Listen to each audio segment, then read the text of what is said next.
(6월 16일) 금요일 생명의 말씀입니다. 오늘 본문은 사무엘하 10장 1절부터 19절까지의 말씀입니다.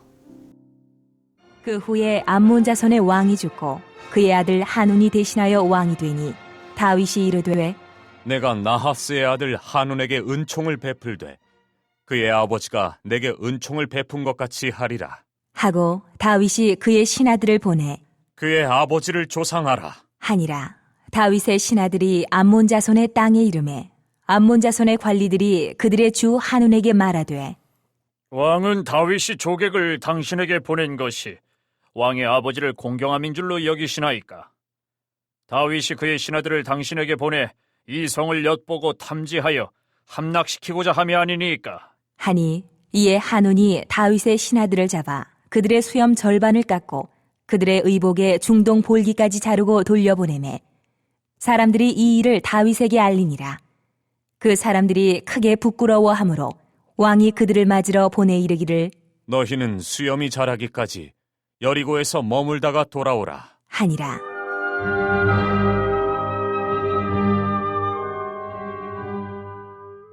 암몬 자손들이 자기들이 다윗에게 미움이 된 줄 알고 암몬 자손들이 사람을 보내 베들로업 아람 사람과 소바 아람 사람의 보병 2만 명과 마아가 왕과 그의 사람 1,000명과 돕 사람 12,000명을 고용한지라. 다윗이 듣고 요압과 용사의 온 무리를 보내매 암몬 자손은 나와서 성문 어귀에 진을 쳤고 소바와 르홉 아람 사람과 돕과 마아가 사람들은 따로 들에 있더라.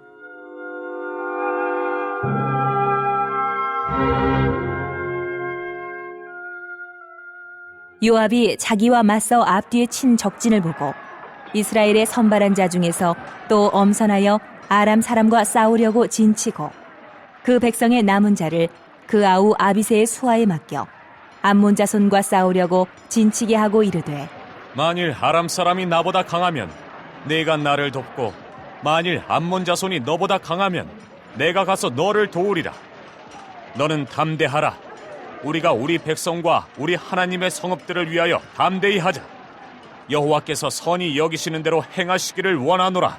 하고 요압과 그와 함께한 백성이 아람 사람을 대항하여 싸우려고 나아가니 그들이 그 앞에서 도망하고 암몬 자손은 아람 사람이 도망함을 보고 그들도 아비새 앞에서 도망하여 성읍으로 들어간지라. 요압이 암몬 자손을 떠나 예루살렘으로 돌아가니라.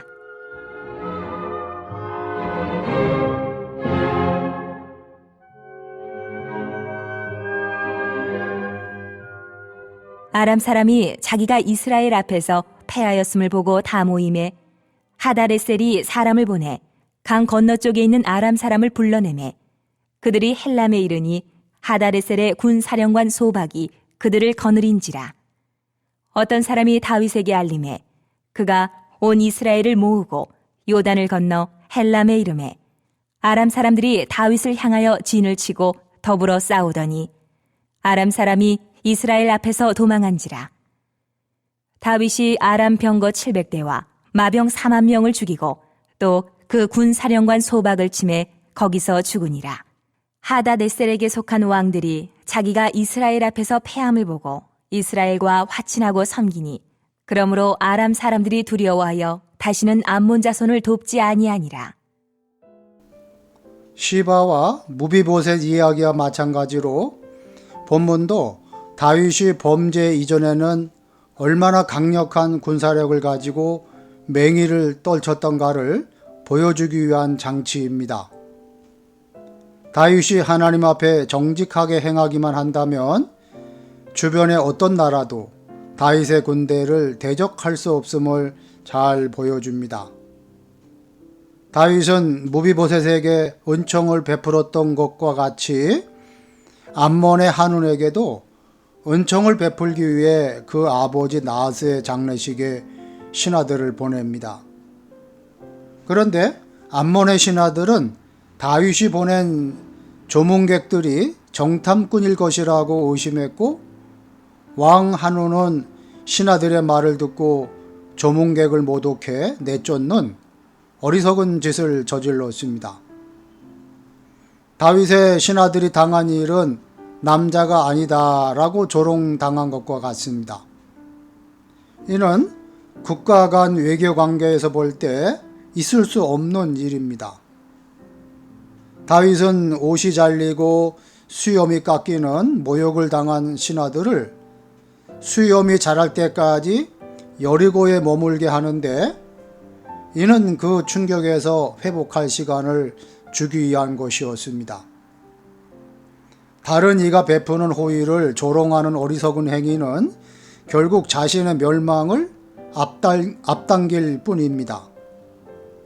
사실상 남자가 아닌 겁쟁이는 암몬이었습니다. 이스라엘에게 대항할 능력이 없다고 판단한 암몬은 아람에서 고용한 용병들이 자기들을 지켜주기를 기대했습니다. 암몬 군대는 성문 어귀에 아람 군대가 들에 진을 친 것을 보아 여차하면 암몬은 성 안으로 도피하고 아람 용병만 들판에서 싸우게 하려는 의도가 의심되는 작전이었습니다. 요압도 암몬은 겁쟁이에 불과하다고 판단해 자기가 정예병을 선발해 아람과 싸우고 나머지 군사들은 아비새에게 맡겨 암몬을 치게 했습니다. 그리고 밀리는 쪽이 있으면 서로 돕기로 하고 돌격을 합니다. 근데 아람의 용병들이 이스라엘의 정예병들이 돌격해오는 것을 보고 모두 달아나 버렸고, 암몬은 용병들이 도망가자 자기들도 성 안으로 숨어버렸습니다. 다윗이 보낸 신하들에게 모욕을 준 암몬이 정작 겁쟁이들이었다는 사실이 드러났습니다. 하나님의 나라와 그 왕을 비웃는 자들은 어리석은 겁쟁이들임이 만천하에 드러나고 말 것입니다. 아람 왕 하다데셀은 자기가 보낸 용병이 모두 도망했다는 것이 수치스러웠는지, 또는 암몬과의 관계 때문인지 아람의 군대를 모아 군사령관 소박에게 맡겨 이스라엘을 치게 합니다. 이에 다윗은 온 이스라엘 군대를 모아 요단을 건너 헬람에서 아람 군대와 일전을 벌입니다. 아람이 아무리 군사력을 총동원했다고 해도 하나님이 함께 하시는 이스라엘을 이길 수는 없었습니다. 결국 아람 군대는 병거 700대와 마병 4만 명을 잃었으며 군사령관 소박도 중론 참패를 당했습니다.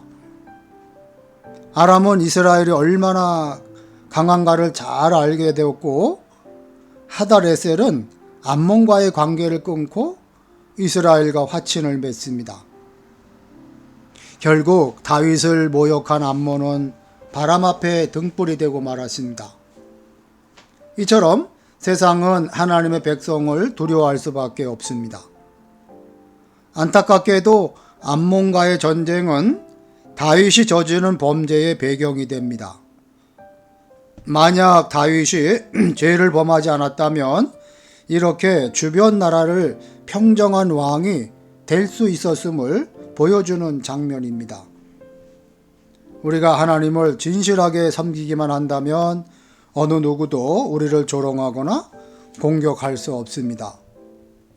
언제든 우리가 하나님 편에 선다면 반드시 승리할 것임을 늘 굳게 믿으시고 하나님만 진심으로 섬기는 성도 여러분 되시기를 주님의 이름으로 축복합니다. 아멘. 기도하시겠습니다. 하나님 아버지, 타인의 선한 의도를 곡해해 불필요한 갈등을 일으키는 어리석음에 빠지지 않게 하여 주시옵소서. 또 갈등이 생겼을 때 성령님의 지혜를 구하게 하시고 하나님 백성의 온유함으로 해결하게 하여 주시옵소서. 코로나가 어서속히 종식되게 하시고 코로나 이후에 우리 교회가 더 부흥하고 성장하는 교회, 강력한 교회가 되게 하여 주시옵소서. 하나님께서 선물로 주신 비전센터가 하나님 나라와 교회와 이웃을 위하여 잘 사용되어서 하나님의 큰 영광을 나타내는 비전센터가 되게 하여 주시옵소서. 예수님의 이름으로 기도하옵나이다. 아멘.